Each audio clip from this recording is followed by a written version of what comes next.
Whenever I talk with women who are considering a potential life partner, my counsel is always, if he doesn't cherish you, he's not the one. Imagine my delight to find a whole book on this theme. Better yet, it comes from the author of the bestseller, Sacred Marriage. Welcome back, Thank Gary you, Maria. Thomas. Thank you. I was so excited, literally excited, to see that big word. Such an important word. Yeah.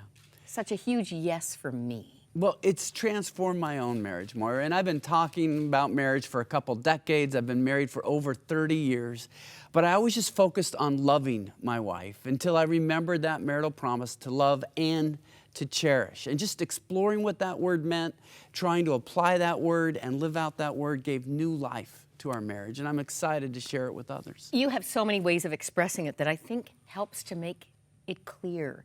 You say, love is commitment, cherish is delighting.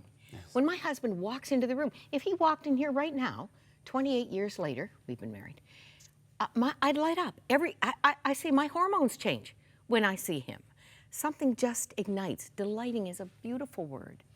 And it's what I believe every woman wants. And you know, it's even what guys want. They were a little bit nervous with the concept when I'd ask guys, how do you want to be cherished? I mean, I'd ask wives researching the book, and Mario, you pour a cup of coffee, it's room temperature by the time they're done. I mean, every woman knows how she wants to be cherished and how much she wants to be cherished. But guys, was like, do I have to turn in my man card if I use that word? But there was one conversation I had with a pastor that helped me get it. He was with 7 leading men in his church. And these weren't just regular men. These were all the kind of men where most people would say, I wish I could have a marriage like that. And he said to them, how many of your wives love you? All 7 hands went up. And he said, how many of your wives like you? And every hand went down.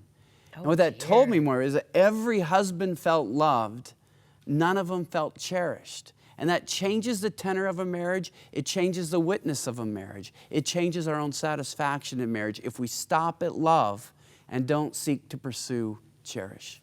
From the book, romance is fickle, unpredictable, and fragile.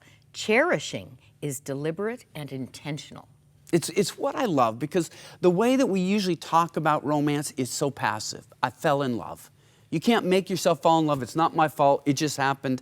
And then you say you fell out of love and you can't get back into love. How many pop songs trying to get the feeling again? And it just, you're setting your life up on something over which you have no control. One of the most wonderful discoveries for me in studying Cherish was it can be chosen as a result of a promise. I promise to love my wife. It's adopting a certain mindset so that I cherish my wife.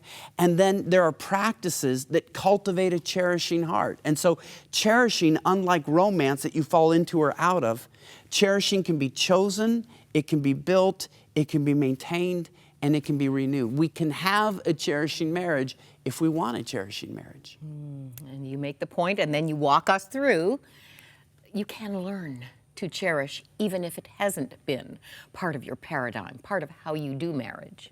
Absolutely. There are a number of practices that we talk about where you just begin to put your spouse first and you change your heart. And I think of when people say, well, what is the difference?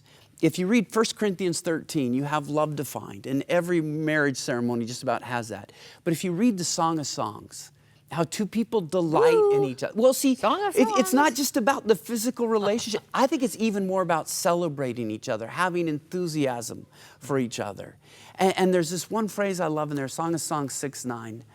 My dove, my perfect one, is the only one. And that's the thing where my wife doesn't even have to compete with other women, that she has a special only one woman in the place world. in my heart. That's a song too, isn't it? Well, it should be. Just recently, BBC report on sex in marriage said the real benefit is affection. The value of sex in marriage, I mean, I'm sure there are other things, but they really highlighted affection as being what enriches. Well, it really does. It's the whole oxytocin thing. It's a neurochemical. It creates feelings of bonding and connection. And that's really what often unites and reunites couples. And I'll tell wives, because often they say, how does my husband want to be cherished?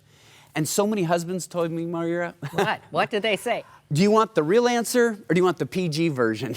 And they were afraid to say what the real answer was, is that I want my wife to desire me physically.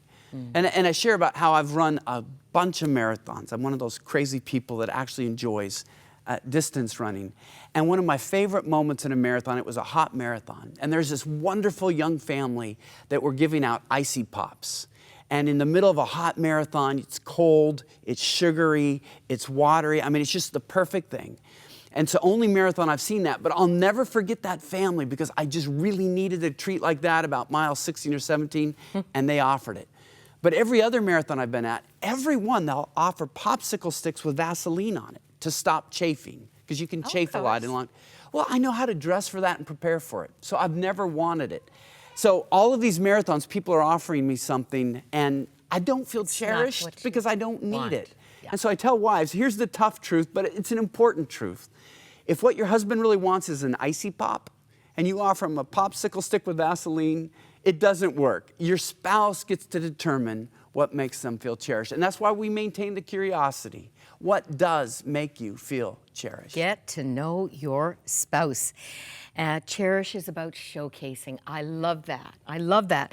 And here's a nice closing thought that I just can't miss. We want to see our spouse's spiritual royalty. Yes. That gives pause. There are several passages in the Bible, it's so powerful, where we are called kings and queens. That's how God created us. And when we treat our spouse like royalty, they become the person that God created them to be. There's an account in Ezekiel 16, how Jerusalem was abandoned and God spoiled her to become a ruling queen. And I was in Winnipeg, and this is such a powerful story of a husband who did just this with his wife. He called her princess. He treated her like a princess. But he'd been married twice. His first wife died after 21 years of marriage. She had a terrible sickness at the end. So about the last year, he had to do everything. All the cooking, shopping, cleaning. She couldn't do anything. Then he was single for 4 years. And again, as a single person, you have to do everything. So when he got married to his second wife, he said, I'm just going to keep doing that. Well, it was his second wife's first marriage. She thought she had died and gone to heaven. She had heard all these stories about husbands who had great expectations and a sense of entitlement. And here her husband treated her like a princess. But here's what the husband told me, Moira, and I will never forget this.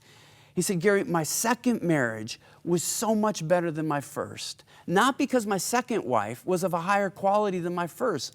She wasn't. I think as women of faith and character, they were about the same.